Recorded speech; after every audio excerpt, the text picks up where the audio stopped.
everyone. Welcome back to the CCO Follow podcast. Today is our last discussion on missions. We've been going through the topic of missions all month, and today we have Anson Chase on, and Anson is an intern here, but he's also been at CCO his entire life, which is really cool. It's always fun to have someone like him on, give his perspective on things, and today we're talking about missions, living life on mission at work. And Travis has mentioned earlier, living life on mission is like an encapsulating thing. It's our life. So a lot of things are going to be overlapping. But I think this is a really practical discussion today as we talk about, what it's like to live life on mission at work, because we all have to work. That's the unfortunate thing or fortunate thing. Yeah, depending on your theology. Of life, yeah. And so I'm excited to kind of get started. But Travis, for you, just to kind of give us a direction here, what's it like to live life on mission at work, and how does it how are we equipped to do so? Do you mean generally? You're talking about me and me specifically? Just generally. Generally, to live life on mission at work means, just like the rest of your life, you are desiring to be the hands and feet of Jesus. You're desiring to represent Jesus. You're desiring to have your life essentially be a living sacrifice to Jesus in whatever context that is. In that case, context of work. So that means whether you work in a secular job, you work for the newspaper, you're a teacher, you're an engineer, whether it means you work for a Christian boss or a non-Christian boss, whether you work in a more religious space, regardless of where you work, you can do that work with the intention of what would Jesus desire me to do with what I have. And so living on mission could mean being evangelistic in your workplace. It could mean being a good example of what it means to be a Christian. It could mean, in the case of, you and I working at a church, it could mean emphasizing not evangelism for our coworkers, some of them, but emphasizing instead, how can I be the hands and feet of Jesus towards another Christian? And so really just, like you were saying, encapsulates all of life. Being a living sacrifice doesn't clock in and clock out. But when you're at work, you have different people around you, have different context. You're an employee or possibly an employer. And so it's, how would Jesus desire you to live in that moment, in that part of your daily routine? And so, Anson, you're young. Yes. Right? So how many jobs have you worked so far? Well, I had a couple summer jobs in high school.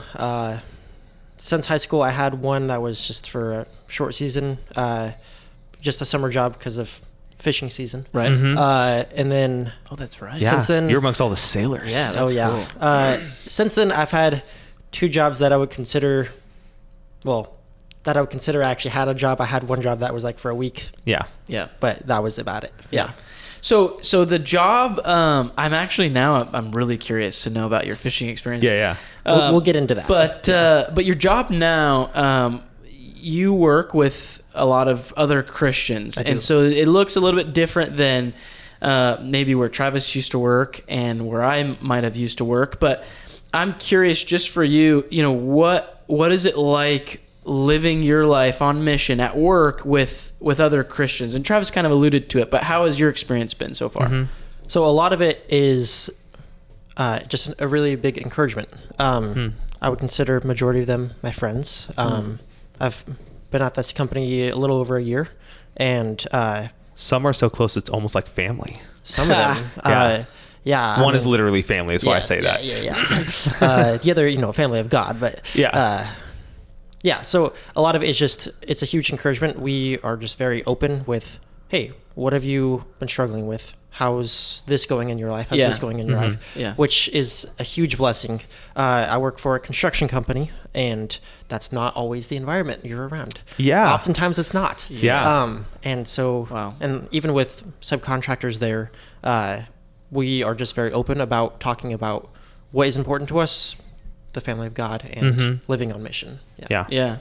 Well, and I love that you're on today, because I see you as kind of this new generation of, dare I say, missionaries, but you know, you've gone on a lot of missions trips now, and you're really like, I can see the passion.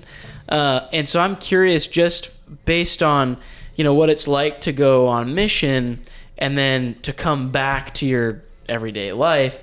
What is it like for you? What has God been teaching you and growing you in this season missionally?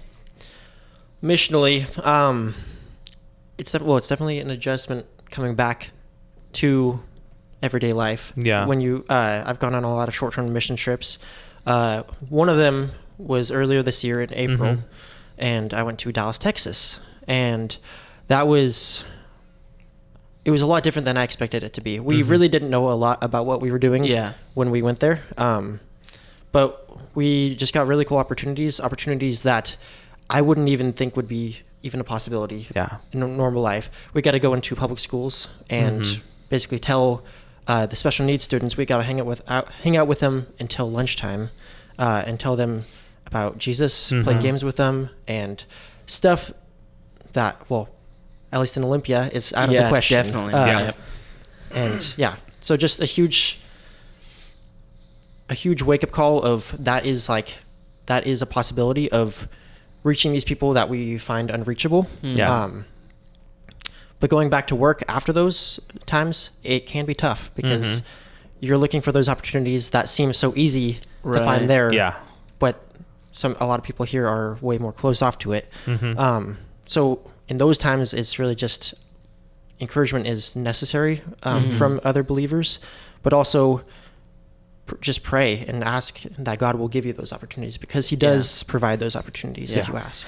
In some ways, you know, when you're going on a short-term mission trip, your day is completely open to whatever God would have, and open from our perspective, you know, every single moment of the day is like, well, what does God wants to do next? And it seems like there's this unlimited flexibility. From our perspective, there is, but from God's perspective, you know, that's what he desired you to do in that moment, and we desires you to do in this next moment. To us, feels more closed off. Like you look at stories like Esther, where it's like her situation got more and more closed off, but God specifically used her to save the entire nation of Israel. You look at people like Moses, his opportunities, his situation became more and more closed off, and God, again, used him to save the entire nation of Israel. And so I think, just for those of you who are listening, who are just, you know, struggling with, my day is so rote, my day is so defined, and, you know, where can I possibly live on mission? You know, keeping your eyes open is step one. Like, you know, and not saying you're not doing that. Obviously, you gave examples about how you're doing that in your day-to-day life. But for those of you who are maybe struggling with the high after a missions trip, or I wish my life could just be a missions trip. The expectation of that. Yeah. Like, don't forget that our days seem closed off from our perspective, but they're certainly not from God's. I think I really hope that we have, emphasize that this month. Emphasize that this month, of that, like, missions really isn't, it's not, the expectation that we often have is like, oh, when we go on a missions trip, it's like, you do this big things are going to happen, and you know, you're doing all these things, and it's like you're seeing all this. Maybe you're seeing the fruit right there. Yeah, you're seeing this progress. Exactly. You're doing stuff that feels worthwhile. Yeah, but the reality is, living life on mission, like, we're on God's timeline. Yeah. And even though our job might be super, you know, kind of routine, but if we live with the expectation, okay, God, what would you have me do today? Yeah. And you live with that, that's the freedom that God, like, the freedom is still there that God is giving, and God has for you, just as the same as maybe going out in, you know, a week or whatever it is on a missions trip. And you essentially repeat the same thing Anson just said, where it's like, he said, I pray. And it's like that praying, ask God for opportunity. And when you ask, God says he will give. And it also opens your eyes to God's perspective. It changes your heart to God's perspective. And so I think praying in that situation is probably the best thing we can do. Oh, totally. And I love that. I love that you said that too, because, you know, we got on the first week of doing this, and we talked about prayer and how it's so important. Yeah. I forgot about that. Yeah. so long ago. Oh, yeah. But I want to know, let's just because I'm curious, what, this was kind of your first real job, so to speak, but you went on, you went fishing in Alaska.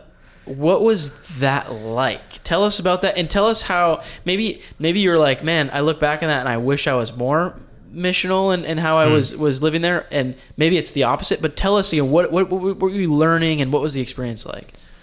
So I definitely think I could have been way more missional while I was there. I worked for a charter in Sitka, Alaska, and so we had 9 boats on this charter, and every boat had a captain and a deckhand. Wow. Majority of those deckhands and myself, I was a fish processor, lived in one house.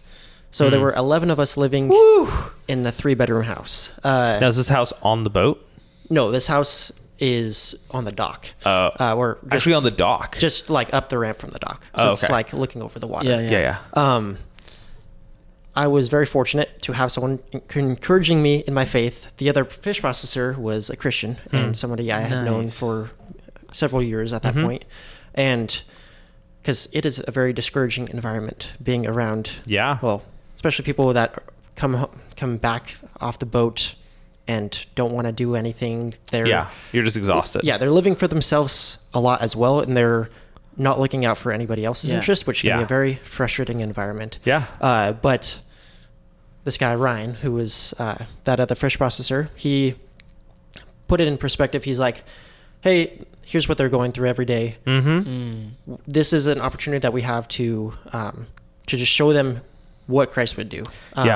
Even when we are not focused on the gospel and our relationship with Jesus, we still don't live in darkness in the same way. No. And we forget how dark that is. Yeah. Sorry, you were saying. Yeah. I mean, and we had a lot of days where we were exhausted as well. Some days we had to start work at 1 a.m. Just to get to the airport with literally all the fish. Dark. Get to the airport with the fish. Oh my goodness.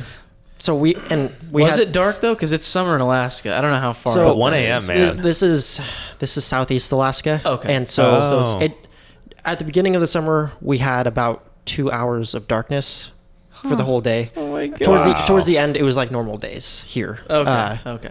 Yeah. Towards the end of the summer it gets a lot more dark. But we had days where we'd be working anywhere from 12 to 15 hours. And my goodness. And 7 days a week. So we were also very tired, but just using that opportunity as here's what Christ would do in this situation. And we were also, if they would be willing to listen, we would be, would always jump on that opportunity to tell them, hey, here's why we're different.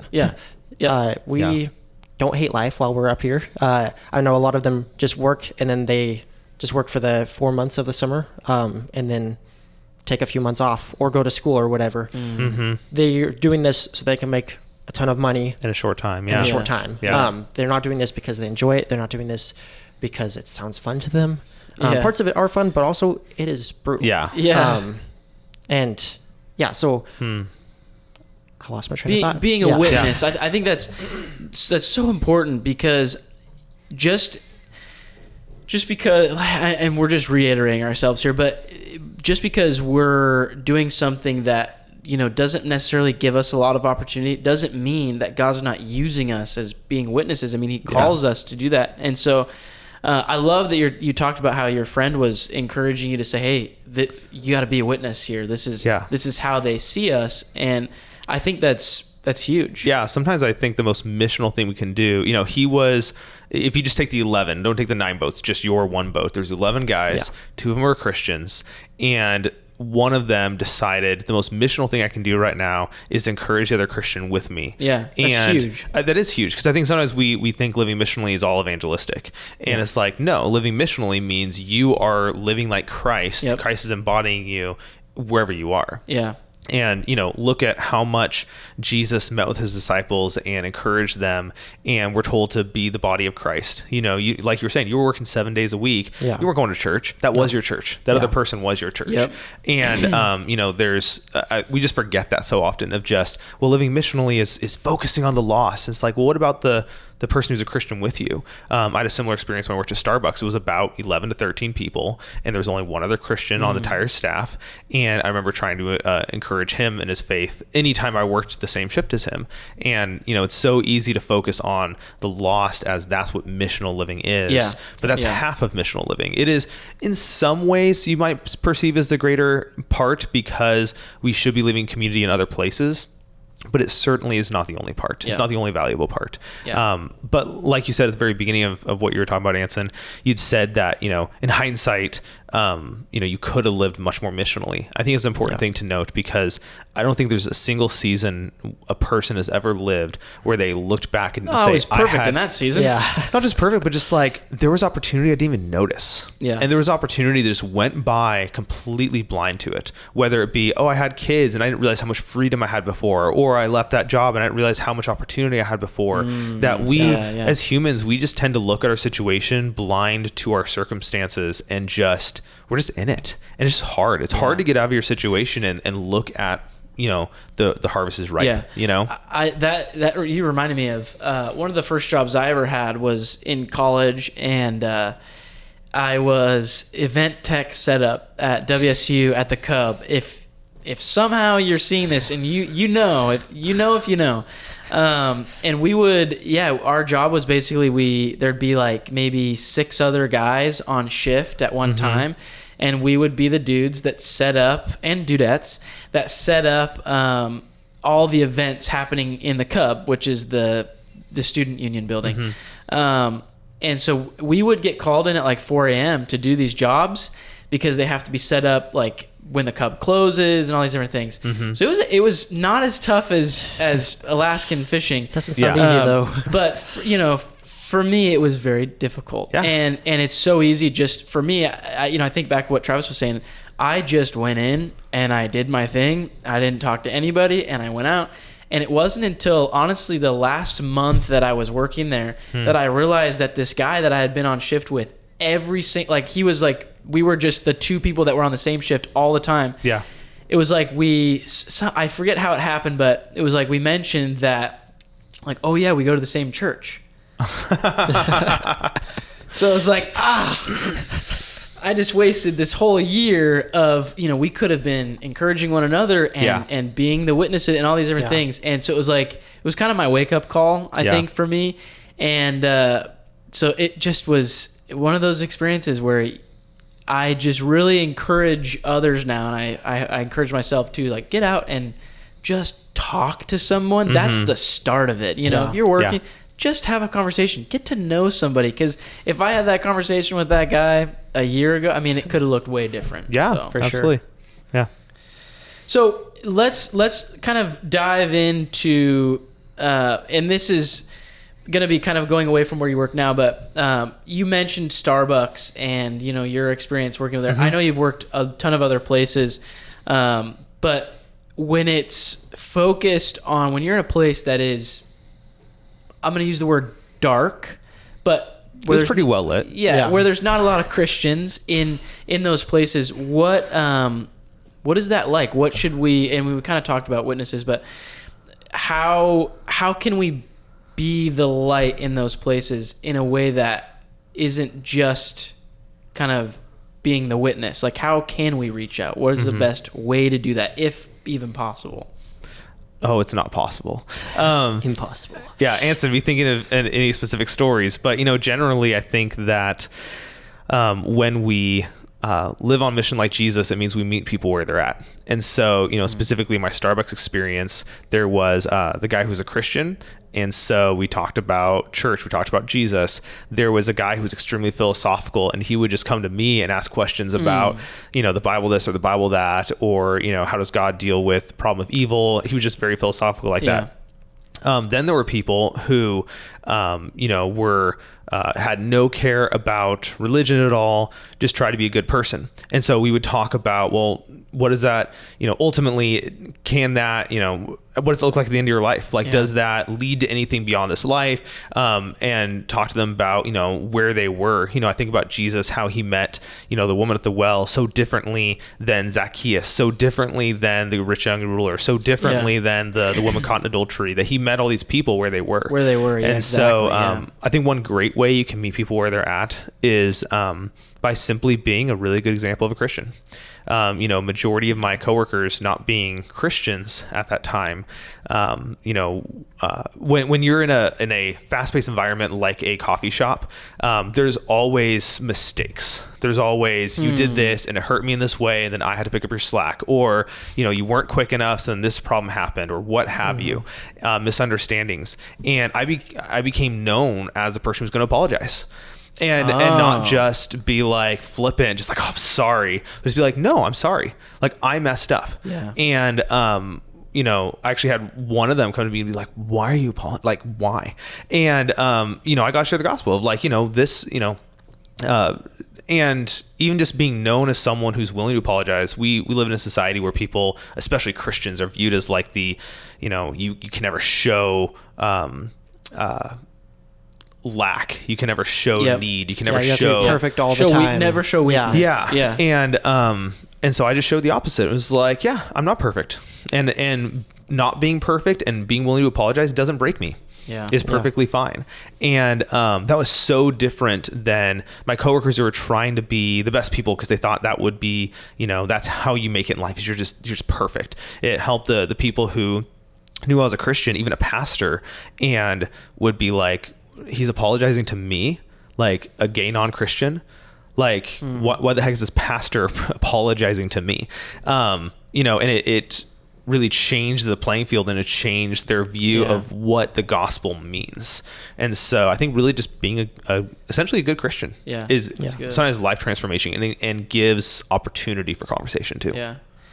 So Anson, you talked about prayer. What specifically do you pray for in this situation? I pray that God will give me opportunities, for one, and also just that he would prepare my heart for whoever I do come in contact with, and that I would speak his truth. Yeah, absolutely.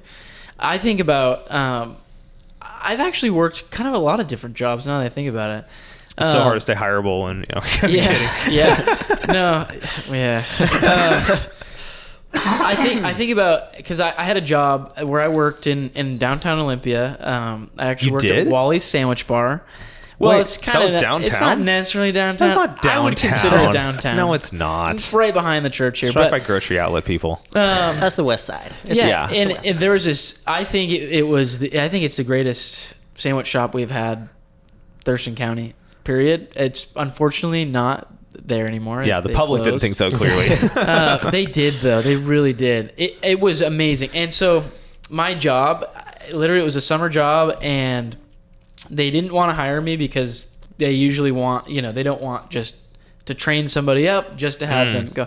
But in the family, it was a family-owned business, and they were non-Christian, and everybody who worked there was non-Christian. I mean, I'm sure you can kind of imagine Olympia. And so when I got there, I just what Travis was saying, I just did everything that I possibly could to be as like the perfect example of a Christian. Obviously, I wasn't perfect, but in every situation, I was giving my all. I was trying to do the work really well, even though it was very mundane. Like I made sandwiches. Yeah. I made sandwiches and I did the dishes. That's basically the result of working there. But my coworkers, there was only maybe 6 people that were hired on, and we all kind of switched and did different shifts. But it was really interesting because I built relationships with these people. I actually still talk with one of the guys that I worked with, and I think it was really important. And what God was showing me in that season was, I don't necessarily want you to go guns blazing and do you know about Jesus? And there were certainly times where I talked about Jesus because of those coworkers asking me questions. But really, I think God was showing me, he's like, I want you to build relationships with these people. Yeah. I want you to be, build relationships with them, be friends with them. Yeah. And so it was cool because I know every single one of my coworkers, I still remember exactly what their personality was like, what they liked to do, different things they did. Like one of my coworkers, he was really into ping pong. Yeah. And he was becoming a ping pong pro. Wow. And so, awesome. We got to talk about and I'm a tennis player. So I was Yeah. like, oh, like this is interesting.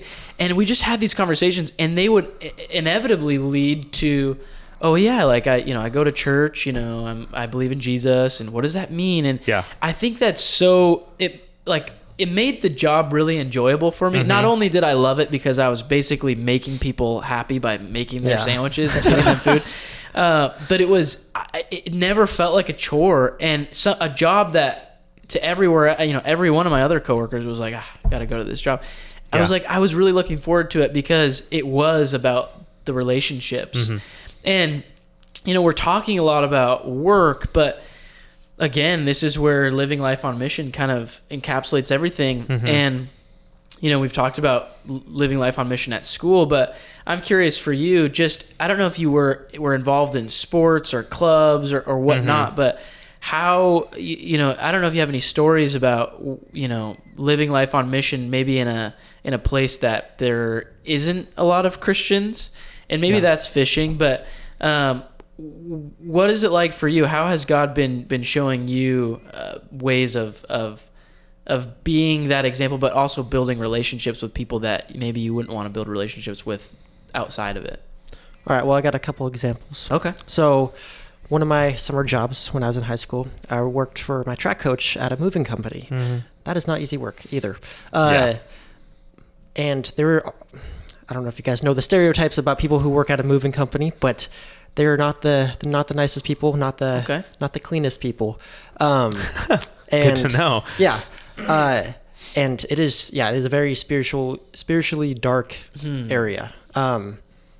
Most of the time, most of the people there have at least a felony, if not several. Oh, wow. And you're opening my eyes. I had no idea. They work there because a lot of places won't hire them. Interesting. Okay. And so for a lot of them, that's... So felons and minors, that's who makes up the moving companies. That's a great combination of people. I mean, you're getting wrapped up in these jobs that I'm surprised. Connections in weird places. Yeah. Anyway, I was trying to just establish, hey, I don't want to be like you guys. I didn't say in that the kindest way possible. Yeah. I didn't ever say that, but I was trying to say that in my actions. Yeah. I want to be different.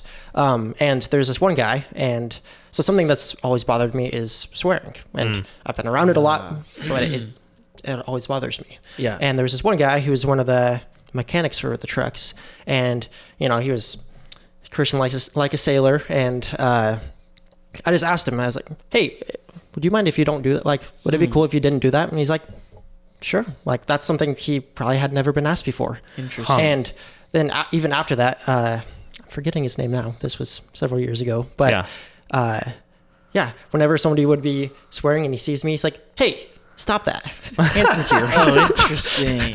This guy, he wasn't a believer, but just setting your part as someone who's different and someone that doesn't want to be the way that the world is. Yeah. And then another example I thought of is when I was in high school. So I did go to a Christian private school, but that doesn't mean everyone there is a Christian. And even those who would claim to be Christians weren't always walking their faith out. And so I decided I would get to know everyone. Very small school, so it's not that hard. There's about 100 students. But I mean, I knew everyone, some more than others. But even the people that, like, we had a gay student my senior year, and I would befriend. I wouldn't say I befriended him, but we had several conversations where I was not closed off to who he was, or to who he thought he was, and I was just talking to him because, he's a person. He's made by God. He's made in God's image. And as a Christian, we're supposed to be helping people realize that. Yeah. We are made in God's image. I see this thread with you, and I'm just, it's like gold, because really what we're talking about here is like, I heard a bit ago in church, someone kind of mention, I come to church to get away from the outside world. And it bothered me because that's not what being a part of the body is about. It's not an escape. It is a call into the world. Jesus literally said, "Go into all the nations." And so it's what I'm hearing your thread is, and I love it, is because you're not afraid to go to these dark places. Like you not afraid to work with with ex criminals or whatever it might be, and not afraid to go to Alaska and just work with kind of rugged. It's a rugged life. Yeah. And I love that because I think as Christians, it's really easy for us to avoid that in a way. And it might even be just the subconscious avoidance. Like, oh man, that looks kind of rough. I don't really want to be in that. But if we're listening to God, sometimes he calls us in those places. Oftentimes he calls us into those places. And it's really important that we're there, because if you think about it, the way that I think about it is, if not me, who else? Yeah. And so I want to make sure that God's going to use me. And I think working at the church, I've been here 3 years. It's something I often struggle with, because I think I'm very blessed that I get to, help see equip me every day and see Travis every day. That's a blessing. Yeah. Even when I hit do not disturb on my door, I'm still there. And no, but I oftentimes I feel like, man, I know I could be doing a job outside of this, that I could be doing something, but I have to remember God has us, each one of us, in a place that he's going to use us specifically for that season. And so I'm just really encouraged by your faith to go into these places and just say, okay, God, what next? Yeah. I think that, the reality is we forget that, we work 8 hours a day, 40 hours a week at these jobs and see these people. They are one of our primary mission fields. We spend just as much time with them as we do with our families. Sometimes more. Yeah. And especially when you're on a boat for 11 to 14 hours a day for 3 months, it's such a important opportunity, and God has ordained that opportunity and desires to use it. Both of you kind of touched on it, so I just want to highlight the fact that when you're in your workplace, this is not an excuse to not say anything and not share the gospel in different ways. But it's certainly a good starting place is simply doing your job well. Yeah. That, as the Bible says in Colossians, and I believe in Ephesians, where it's, that you should do everything you do heartily as unto the Lord. And so one of the ways we emphasize that is in our work. And that's not enough to simply do your work well. Like to live missionally is far more than that. Yeah. But, and not doing your work well. And that doesn't mean you're perfect, but being known as a person who doesn't do their job well, being known as the person who doesn't care or doesn't do their best, that's going to harm any evangelistic or any missional life you try to live. Yeah. And so it doesn't necessarily give you right to live missionally in your workplace, but it can certainly remove your right to live missionally if you are known as the person in your workplace who doesn't do their stuff well. Yeah. And so that's just an important thing that we have to remember, that it doesn't that it can harm our witness to other Christians, and especially to non-believers. Just thinking about the guy who you mentioned, stop swearing. I'm sure if you were rude to him, how would that have gone? If you were rude to him, or if you were just known as a slacker. Yeah. I no doubt in my mind, at least in the Starbucks group I was working with, but I'm sure in a high felony coworker space, if you were the guy who was slacking and you asked them to not swear around you, they'd be like, oh, it's Princess Anson, little you know what I mean? And no doubt in my mind that they would not take well to it if you were known as a slacker and you're there trying to, quote unquote, boss them around. Yeah. But having a different relationship where you were known as a hard worker, known as someone who's pulling your weight, who's doing their best, it comes across so differently. Yeah. And every conversation is going to be tainted or blessed by your hard work or lack thereof. Yeah, it's living above reproach. Yeah. So before we close out, I'm just curious. This is one of the things I was really looking forward to asking is, what, as we're encapsulating all of living life on mission, what are some ways that we can remain focused on that? There's tons of distractions, busyness, all these different things. How do we as Christians remain focused on living life on mission? Well, just keeping it in perspective of today could be my last day. What am I going to make of it? And a good way that I kind of focus my mind on those things is with my job. I drive a lot, and so I'm by myself a lot, and taking those opportunities to be diligent in prayer, and also just people I come in contact with, just knowing you don't know what these people are going through. Represent Christ. Some people I see for 2 minutes out of the day, but how can I show Christ to them in those 2 minutes? Yeah, that's good. Yeah. I mean, obviously we started with the idea that like prayer is what gets you on mission, but definitely keeps you on mission. You know, when we see the disciples partway through Acts, they were just thrown in prison, told to stop talking about Jesus. They prayed for boldness.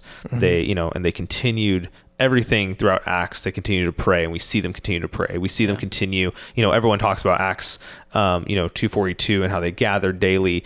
We see them continue to gather. It wasn't just the send-off gatherings. It was they continued to pray. They continued to stay in community. They continued to remain accountable to each other. They continued to be encouraged by one another to go out.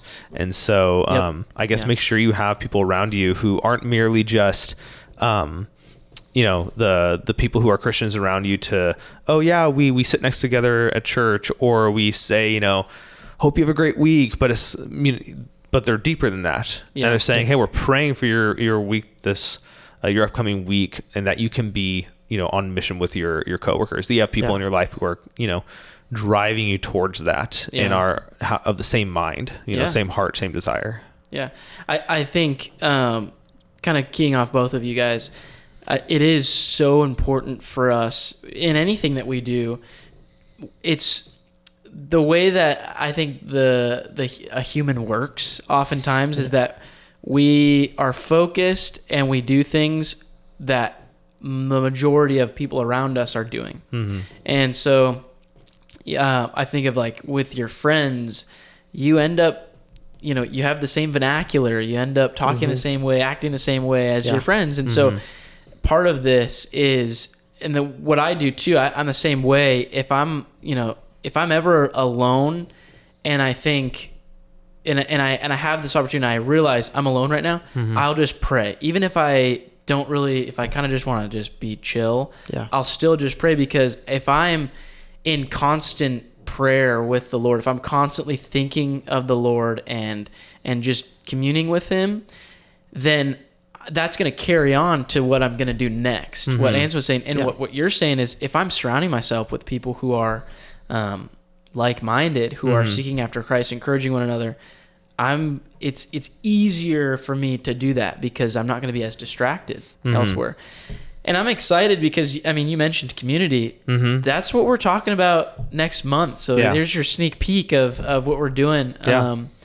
But it's so important. I really hope that we have emphasized and made the point that, living life on mission isn't a job. It's not just something we check off. It is our literal lives. And that is what it encapsulates everything. And so if we're pursuing after Jesus, it is, we're being witnesses, we're being evangelists, we're being ambassadors. And so, thank you, Anson, for coming on. And thank you for listening and following us this month as we talk about missions. And like I said, and like Travis was saying, next month we're going to be talking about community. So please join us.